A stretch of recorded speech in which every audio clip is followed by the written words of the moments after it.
इतना का फुटकर बाड़े कुल रे हैं? जैसे लॉटरी लग गई बा। अरे निरहुआ के बाप बम्बई से निरहुआ के मेहरारू लेके आवता।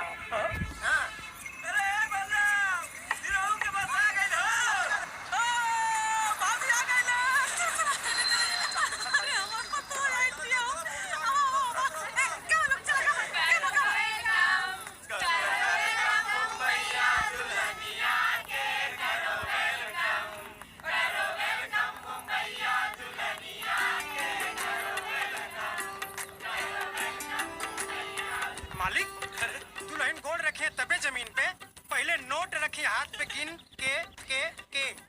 अरे दिल खोल के दी। हाय ले रुपया गिन गिन के।